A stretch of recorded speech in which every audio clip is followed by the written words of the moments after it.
From Interior Alaska's most trusted news source, this is the Fbx Evening News. Good evening and thank you for joining us. Our top story this evening, a judge has ruled that the state of Alaska will have another 6 months to file a response to the post-conviction relief filing in the decades-old Hartman murder case. The state had asked for more time to review the new evidence presented by the document, including the confession to involvement in the murder made by William Holmes. Marvin Roberts, Eugene Vent, Kevin Pease, and George Freeze are currently serving prison sentences after being convicted of the murder of 15-year-old Jonathan Hartman, but continue to maintain their innocence. The state will now have until May 15th to respond. U.S. Senator Mark Begich today pushed back on his Democratic colleagues in the Senate, calling their appeal to delay Arctic development short-sighted, misinformed, and misguided. Begich was talking about the Democrats' request that the government delay oil and gas leasing in the Arctic and order a review of existing operations. Begich said that the Department of the Interior has already conducted a thorough review of Arctic offshore oil and gas operations and regulations earlier this year and referred to those seeking the delay short-sighted naysayers. Meanwhile, Begich also continued to press the Veterans Administration to reduce the backlog of claims for veterans from Alaska and across the country. During a hearing, he presented top VA officials to continue to decrease the long wait times that have kept many veterans in bureaucratic holding patterns. Begich said his office has received complaints from veterans and their families about everything from coding problems and lost paperwork to misdiagnosis. That sometimes we're in these meetings and we talk a lot about data and statistics and days and so forth, but really when it boils down to it, there are individuals who are experiencing in their life the most important thing, or could be the most extreme situation. So I do want to echo the concern we have in trying to get these numbers down and the timeline, but also I want to credit your folks for the improvement over the last 4 or 5 years. The United States Postal Service extended their hours to accommodate the holidays. The Postal Service worked an extra day on Sunday to deliver packages in Alaska to ensure all gifts arrive at their destinations on time. Anchorage, Fairbanks, and Eagle River were 3 of the spots where the Postal Service increased their hours. Postal Service officials say December 23rd is the busiest mail day of the season and estimate over 12 billion cards are mailed between the Thanksgiving holiday and Christmas Eve. After several years of operating in Fairbanks, North Star Radiology is in danger of closing. The state says they need a certificate of need to continue operating, which is meant to regulate healthcare competition in Fairbanks. The owners of North Star Radiology have submitted their application and the state will hold public hearing tomorrow. Currently, North Star Radiology and Fairbanks Memorial Hospital are the only providers of MRI and CT scans in Fairbanks. The owners of North Star believe there is enough demand for their service and they would like the public to testify at tomorrow's hearing. The hearing starts at 4:30 p.m. at the Princess Lodge. That, the need is here based on, a lot of it's on the numbers. So I think that there's a need here in Fairbanks because I've been operating for almost 3 years and haven't closed my doors, I think is the most telling sign or fact, if you will, that there's a definite need here in Fairbanks. All right, when we come back, a young girl gives back in a big way for the holidays. Also, we take a look into the United Way and agencies that benefit from it, so stick around. And welcome back. The president of one of 2 tribal councils embroiled in a village power dispute has pleaded guilty to illegally importing alcohol. Andy Patrick Sr., head of one council in the western Alaska village of Nutok, served 3 days in jail and was ordered to pay a $1,500 fine following his plea the same day he was arrested in Bethel last week. The 66-year-old Patrick says he has no one to blame but himself in trying to fly 3 750-milliliter liquor bottles to Nutok, where the sales and importation of alcohol are banned. This morning, a very young little girl was busy packing up toys to send to children who are sick in the hospital. She started this toy drive a few years ago after spending a long time in the hospital herself. Take a look at this remarkable young lady's story. 7-year-old Kendall Wills began a toy drive to benefit the children at Seattle Children's Hospital. She says it was her idea after spending many years on and off there battling her own sickness. I wanted the kids to be happy, and I was really lucky to get out of the hospital before they did. And some of the kids were really, really sick, and I wanted them to get happy, and I wanted them to be happy. Kendall was diagnosed with a kidney disease at the age of 4 and has since spent many years in treatment with her parents and older sister.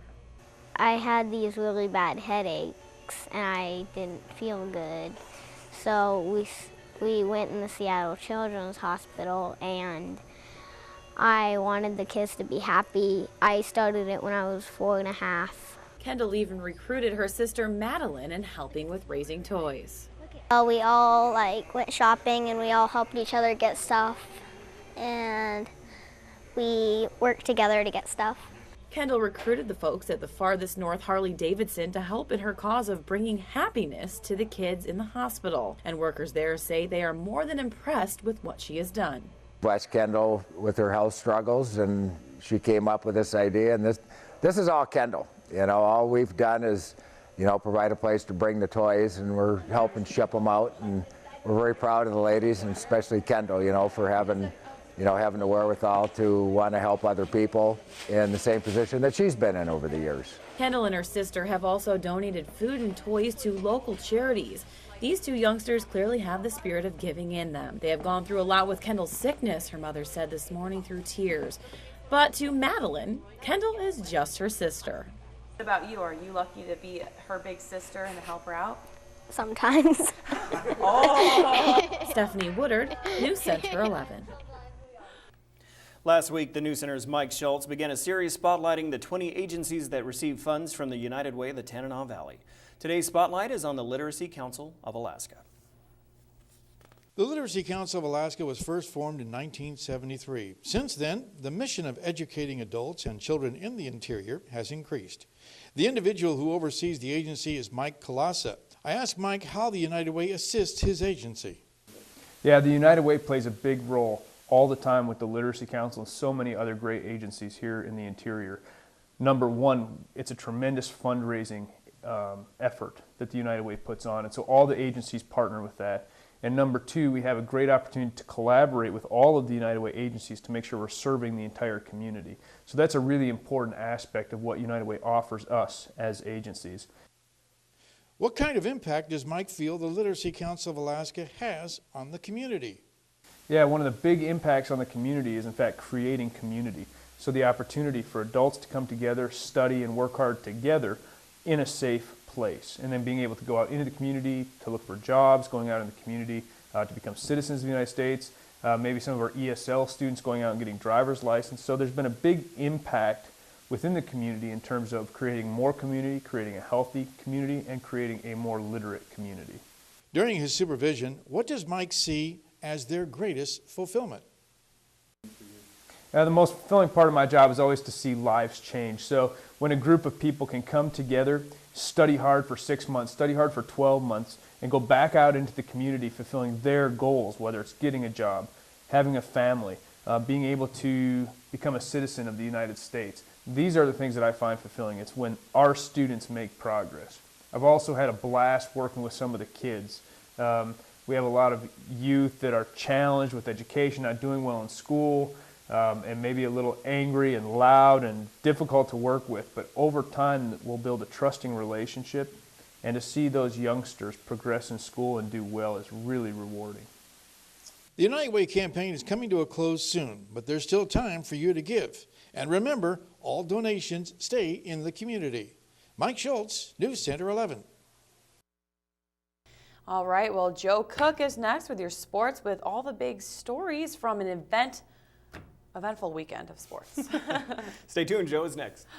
Hello, interior sports fans. Time for the weekend recap. The Naniks ended the fall semester strong on the ice. UAF trounced the Bemidji State Beavers 5-1 on Saturday night. They got 5 goals in the first 2 periods. The defense shut out the Beavers in the third. Michael Quinn had a goal and an assist, while Cody Koenig, he added 2 assists as well. UAF is 7-8-3 overall and 4-7-1 in the WCHA, and will take a 3-game unbeaten streak into the holidays. They'll be back in the Carlson Center on January 3rd against Minnesota State.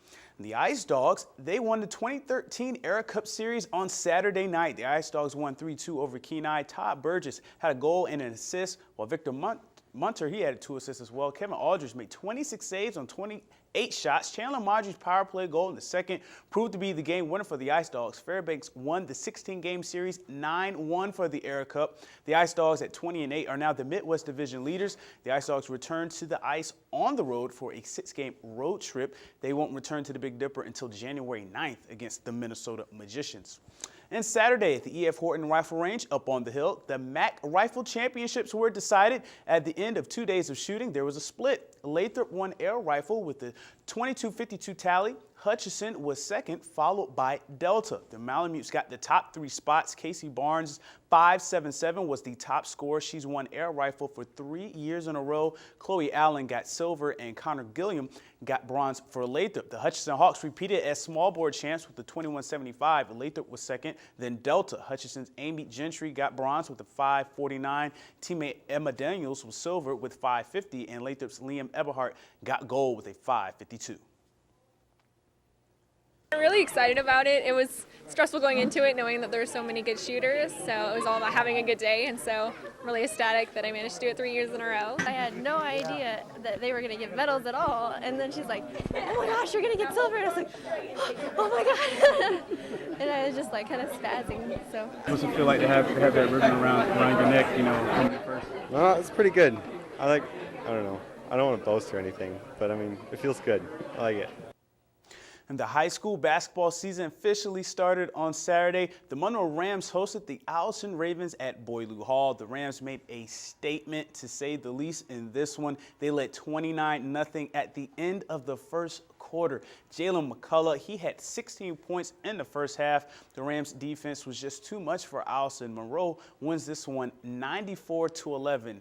Yeah, that's actually true. 94-11. Don't see that very often. And in between games, the Rams honored beloved Principal Vince Vantazzi and his wife Bev, who has breast cancer. Vantazzi was overwhelmed by the gesture and was appreciative of the love. He is retiring this week and will be moving to Arizona as his wife Bev receives treatment. Nice gesture from the Rams. And the game of the night was the Allison and Monroe girls game. Both teams went back and forth. Neither squad had a lead bigger than 6. It was tied 34 going into the fourth quarter. Katie Browder led Allison with 21 points as Larissa Franklin and Yvonne Johnson fouled out late in the game. Then Andy Clark, who had a game-high 22 points, made the play of the game right here with Monroe down 47-48 with 26 seconds left off the inbounds. Clark, she gets the and one. She missed the free throw, but Monroe, they get the steal, and Maya Hadukovic, she gets the bucket. She had 10 points as well, and Monroe wins clutch in their opener 51-48 over Allison. We've been talking about since all practice, like we have to win this first game. We have to beat Allison. We just have to win this. It's for us and like this game was dedicated to Beth Fantazzi, so we just wanted to win this really bad. And now we go to Lathrop High School. The girls team taking on Delta Junction Huskies. This is the JV game. Mackenzie Warner, she is the buzzer beater. Got to get that play in there. That was a good one. She's swinging as well for varsity, but that play didn't carry over as Delta won that game 51-38. The boys game preceded that, and it was silent night at Joe T. Court in honor of longtime coach Joe Tremoretto. The 10th point came from the free throw line as the crowd erupted, and so did the Malamutes. They led 45-19 at halftime. 11 different players scored as Lathrop wins their season opener with ease. 79-45. Carl Carlson led Lathrop with 11 points. That's always a key for Lathrop. We focus on our defense every practice. That's what it's about. So good defense is a good offense. That's it. You know, I love it. I had him as a freshman and a sophomore. He's a great guy. I love coming out here every year, supporting it with that last few years. Hope he keeps going. And to finish the weekend recap, we give you the new I-5, the interior top 5 plays. Take a look. Coming in at number 5, this long-distance goal from Gabriel Madure and Hutch's 6-2 win over Tri-Valley off the face-off. Nice one there. At number 4, the Wolfpack's Casey Lewandowski. His goal from a tough angle and West Valley's 8-1 win blowout over Juneau. Then at number 3, Ryan Ebenall's 23-save shutout game against Juneau. Lathrop avenged a 3-2 loss to Juneau with a 3-0 shutout victory. At number 2, how about some rifle? Casey Barnes becoming the MAC air rifle champ for the 3rd straight year. She shot a 5.77 as Lathrop wins the MAC title in air rifle. And at number 1, Monroe's Andy Clark with this and one play to give Monroe a 49-48 lead with 26 seconds left against Owlson. Clark had a game-high 22 points as Monroe wins its season opener in dramatic fashion over the Ravens. To select the play of the week, just go to the KTVF Facebook, YouTube, and Twitter pages, comment, and tell us which one you think is the play of the week. The play of the week will be revealed this Friday. The I-5 Sports Report is brought to you by Adient Orthopedic Physical Therapy. And that's a wrap for sports. Thanks for rocking with me for a little while. Get warm, Alaska. Mike Schultz is next with your full weather forecast, and we'll catch you next time. Hey everyone, welcome back into Fairbanks Evening News. Mike Schultz once again taking a look at the weather, and the big news tonight obviously is the cold temperatures. We're looking at severe cold tonight, but the good news is it's going to be wrapping up and moving on through pretty quickly. We'll tell you about that in just a little bit. Here's our photograph for tonight. This one's sent in by Brian Raham, and the interesting thing about this, it's a sunrise near Clear Air Force Station. You can see the sun dogs on both sides of the sun there. That's pretty interesting. A nice photograph. If you have a photograph to share, by all means send it to photos@ktvf11.com, and we're looking for Christmas photos too. So be sure and send those in if you have them. Again, the reminder that we're getting very, very low on the number of calendars available, but they're still out at 13 different locations, including Driven Auto Body on Van Horn Avenue. So keep an eye out for those, and they'll give them to you free. All right, here's what's going on as far as the numbers. 36 below currently at the airport. The high today, if you can say that's a high, 29 below. The overnight low last night, 38 below. Record high, 41, 2005. Record low, 53 below, 1946. And your sunrise and sunset, about 3 hours and 45 minutes of daylight, a loss of a minute from yesterday. On the satellite radar, you can see a little bit of an area of low pressure sitting down the Gulf of Alaska. That's about it. Otherwise, just lots of cold air coming across. But this new batch of moisture coming in from the northwest may give us some flurries and light snow shower activity tomorrow. Elsewhere across the state, as you can see, we're looking at things clearing up over much of the state. A few showers around Ketchikan, otherwise clear to partly cloudy skies elsewhere, from snowflakes around the Nome area and also at Barrow. Lower 48 weather tonight. Well, things are fairly quiet for the most part. Some rain shower activity over the Pacific Northwest. Lots of sunshine across the central and southern plains. Still some lingering snow over the northeast. On the satellite and radar, again, the jet stream driving all the moisture and cold air in from Canada, and that's about it. The rest of the country looking pretty good. And the overall picture for tomorrow calling for a pretty good area of snow breaking out across much of the northeast, and that could be some very accumulating snow. And as far as the later week jet stream, again, diving way down to the south, pulling that cold air all the way down to the midsection of the nation, and that means some very cold temperatures there, especially across the Great Lakes. Well, back to Alaska for tomorrow. The northern section, snow showers at Barrow and Nome. Cold conditions with flurries in the Fort Yukon area. Here in the interior, the cold will be moving out slowly because flurries and snow showers are expected to develop for Healy, Delta Junction, and Fairbanks.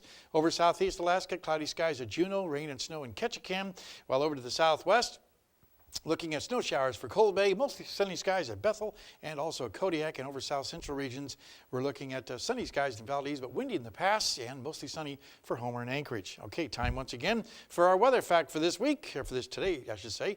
And in 1988, Fairbanks was hit with a 41-degree reading and freezing rain, so the temperature can warm up this time of year.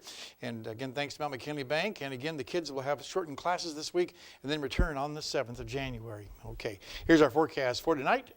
We'll go back to it. 36 below for the overnight low, and we'll go right on through the kids' weather real quickly. And today we're looking at basically partly cloudy skies with maybe some ice fog also. And we're going to get right through it. And there's the forecast. Okay, severe cold will continue. Tomorrow's forecast looking at slowly warming with late flurries or snow showers, 18 below. And the extended forecast, again, warming up by Wednesday. In fact, plus degree temperatures on Friday, Saturday, and Sunday, with daytime highs right around the single digits. Overnight lows are also rising very nicely too. And again, a chance of snow off and on throughout the 5-day period for not really accumulating snow, but just enough to give us a little bit of a dusting there on top of the freezing rain or freezing conditions we have out there right now. But the cold temperatures are going away. Joe, you'll be happy about that. Yeah, I saw 34 below today. I was like, yeah. Well, we're going to be one really cold night tonight, and then just slowly warming up the next few days. So everybody remember to plug in. Oh, yeah. Take proper precautions. And dress the kids right for school in the morning. Get your Snuggies out. Is that what those are called? I think Snuggies? so. Yeah. I don't know. You got one for Christmas, I think. Leopard print. I just get a couple of blankets. I didn't. That was a joke. Okay, that'll wrap up this edition of the Fairbanks Evening News. As always, we're glad you could join us. Can I borrow yours, though? The pink one? Yeah. Okay. All right. Tonight on NBC Nightly News, antibacterial soaps. New concerns from the FDA about how safe and effective they really are. Now that's coming up next with Brian Williams. I just wrap myself with a few blankets. So you can join us here 6 days a week at 6 and 11 or online anytime at website11.com. That face mask. And that will do it from all of us here at the news center. The ice fog is starting to form out there. Got a chance to get some photos of it tonight before the sun went down. We'll leave you with that and see you back here at 11. Stay warm.